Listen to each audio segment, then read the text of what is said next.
Good morning to everyone. I want to say thank you for tuning in. This being the third, hopefully continually annual IPAWS Users Conference.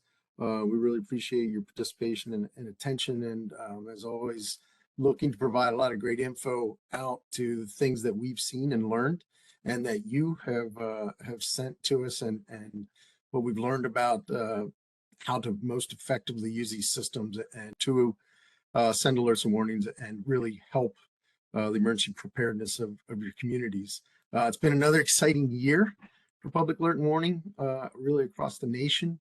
We're always observing. In some cases, we're there with you, looking at the successes as well as, in many cases, challenges with effectively getting alerts to the public that helps them help themselves and others around them.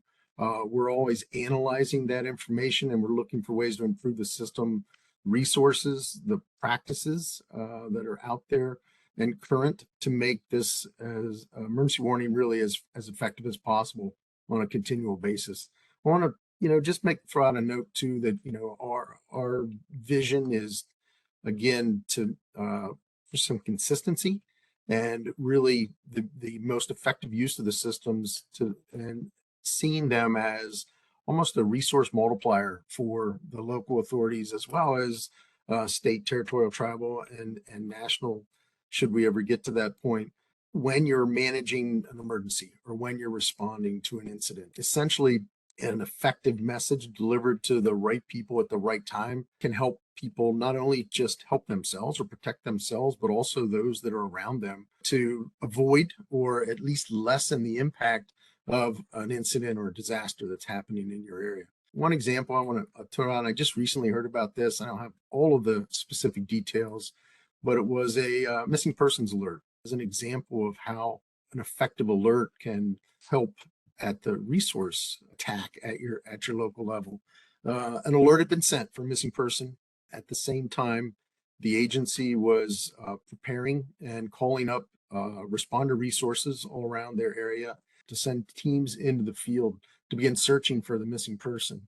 Before the word went out to push the folks in, as I understand it was potentially in the afternoon or evening, so darkness is approaching with all the hurdles and concerns that come with that, with sending your teams out into the darkness to go searching for someone. When there was a caller who had got the information, the alert had been sent out using the IPAWS resources as well as, I believe, some local public information sources, and a caller identified the person and the location of the person. The person was safely recovered before the agency had to deploy people out into the field to do that search. So that example saved the resources and, of course, the concern, the danger that is always presented any time that you deploy your first responders out in to help the community. So that's just one example. And I think we see lots of things like that. You can look at it from that perspective, and that's our goal, is to continue to improve the systems to work for you and the communities, to make the communities across the country more prepared, and the response and when it has to happen as effective as possible. I want to say also thank you to the agencies that participated over the last several or few months with us in our our biannual survey. We take selected alerting authorities that are using IPAWS and walk through some questions, as well as just take general feedback about what's working well, what's not working, what needs to improve, what would be better in the future about both the systems, the resources, the usage, etc. So we truly appreciate that information and feedback, and we use that to adjust what we're doing, to inform the planning for future projects and activities that we're doing, as well as the engagement with our partners, our partnership with the FCC, where we are working through them, as well as directly with the private sector communication systems and vendors that we are relying upon to effectively get messaging out to the public. So that importance of continuing to both hear from you and then use that and turn that around to make our engagement with you and the resources available better has is that's our goal. That's our thing. That's what we're working on. And I'll go ahead and move on to the next slide. With that in mind, We have had some recent assistance, right?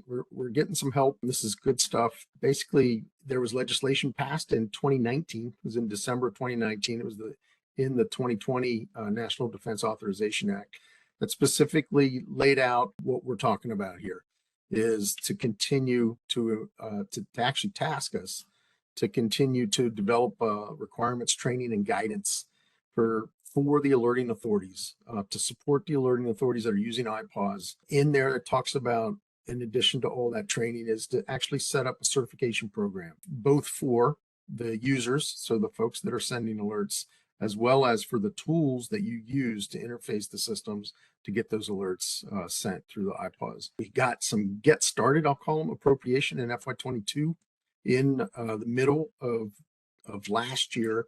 And then our budget was adjusted, thankfully, as well, for an annual increase to really attack this and get at it. So I will say that, in addition to the things we're going to talk about in the rest of this users conference today, you can expect to see continuing information coming out to us about how we're going to implement that.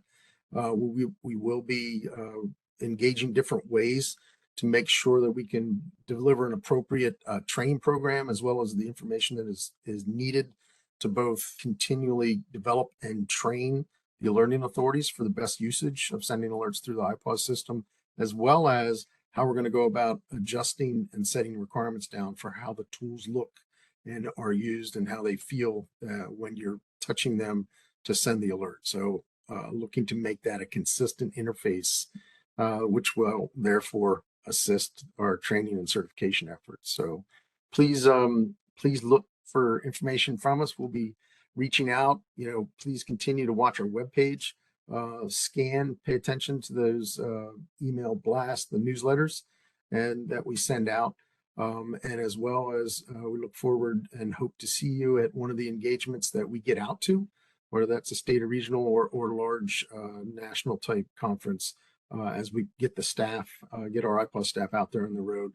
Always happy to hear what you're experiencing and learn from it out there. So I want to say thank you very much. Coming up here, please, there's a lot of resources that have been pushed out in the last 6 months.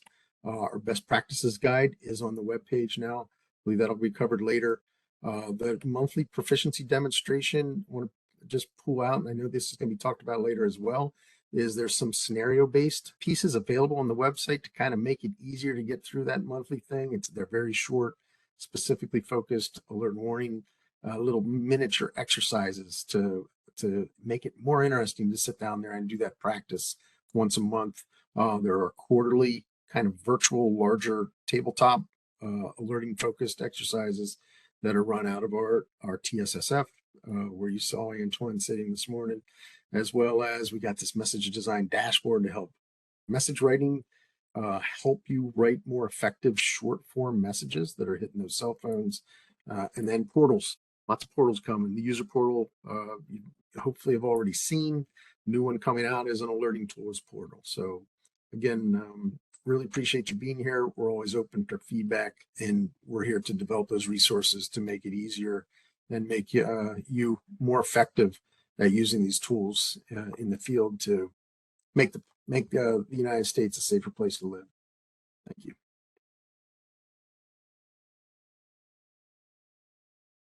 Thank you so much, Wade, for that presentation. Hopefully you can hear me a little bit better this time. We do have a question from Ginny, who asks, will there be improvements in the realm of public engagement with the ability for the public to reply to alerts? So that is a request that we hear frequently. That's in the realm of really R&D and exploration at this time. We don't today. IPAWS is strictly pretty much one way to the public. All the technologies that we leverage for good reason are broadcast. Broadcast is very effective at getting to everyone or as many people as possible. Two-way communications always add a bandwidth factor, but that not to be said that that's not something that we're looking at. And I know that there are even that question is raised and has been presented across multiple places. We've actually are looking to possibly get some of that question into other agencies. So DHS's research and development, science and technology, for assistance in that as well. And it's, don't have an answer that I can't tell you that it's right around the corner, but it has been on our minds and the minds of a lot of folks to look for that feedback, that information directly from the public after an alert is sent or before an alert is sent. So that's what I'll say about that for today. Thank you. Great, thank you. We do have a question about from Carson. When you mentioned an annual survey, Carson asked, do you share the result of that annual survey? We haven't historically. We kind of take them in and usually develop it into a briefing and a report is what we do. This is the third one. We've done it every other year. I think since 2017. We might have had a long 2-year period in between the last one and this one. But typically we're using that as information that we get back into us. I can't recall if we've ever briefed some of that on a webinar or not, but that's something that we can look forward to possibly responding to. Is these are the feedback back to you on this is what we're hearing, and these are the things that we're engaging with. I know that there is some other discussions on looking to develop that communication so that you can directly provide information to us about the challenges that you're having and the resources that you feel would make those better. I do have another question. It does go back to AOB, so I hope you can answer it. Mike asked earlier, is there any change in policy for when an IPAWS alerting authority asks another IPAWS alerting authority to send to IPAWS on their behalf? No. So the cross jurisdiction partnership piece, where you're requesting another authority to provide a backup to you, once again, no changes to the way that works today. As long as if you've already set that policy up so that we have made the appropriate clicks in the system to allow the neighboring jurisdiction to send an alert into a different jurisdiction, as long as that's set in the system, it's good to go. The only thing, again, we do is when if that's not enabled, definitely reach out to customer support. There's resources available on, I think we have some drafts or examples of agreements. And as long as we see the agreement and both parties are saying, this is what we want to do, that's something that we enable within the IPAWS system.